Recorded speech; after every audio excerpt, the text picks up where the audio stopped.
ইলিশ মাছ রান্না করব, কেটে ধুয়ে পরিষ্কার করে নিয়েছি। তারপরে একটু নুন হলুদ মাখিয়ে রেখে দিয়েছি। এটা বেগুন দিয়ে একদম জিরে গুঁড়ো দিয়ে শুধু হালকা পাতলা করে একটু ঝোল বানাবো বেগুন দিয়ে আর কাঁচা লঙ্কা চেরা দিয়ে। বেগুন একটা কেটে নিয়েছি, দেখো একটা বেগুন কেটেছি। কড়াইয়ে বেশ খানিকটা তেল দিয়ে মাছগুলো একটু হালকা করে ভেজে নেব। তেলটা গরম হলে পরে মাছগুলো একে একে করে আমি ভেজে নিচ্ছি।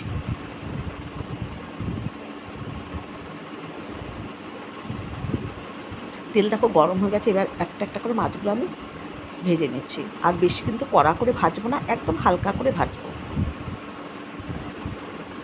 দেখো মাছগুলো ভাজা হয়ে গেছে। এই বেগুনটা এবার ওই তেলে একটু কালো জিরে, সামান্য একটু তেজপাতা আর একটু শুকনো লঙ্কা, ওই তেলের মধ্যেই আমি এবার একটু হালকা করে বেগুনটাও ভেজে নেব।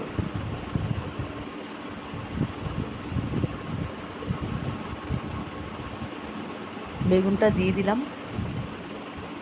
এবার একটু পরিমাণ মতো অল্প করে একটু নুন আর হলুদ দেবো।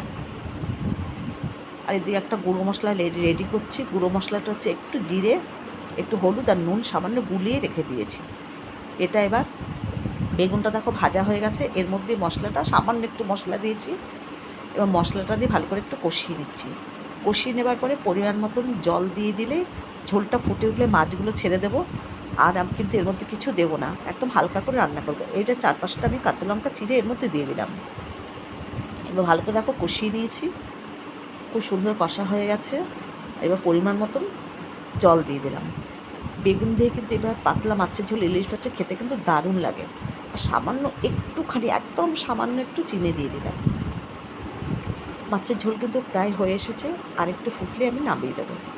দেখো অনেকটা কিন্তু আমার ঝোলটা কমে গেছে, এবার আমি এটাকে নামিয়ে নেবো। আর কিন্তু এর মধ্যে কিচ্ছু দেওয়ার দরকার নেই।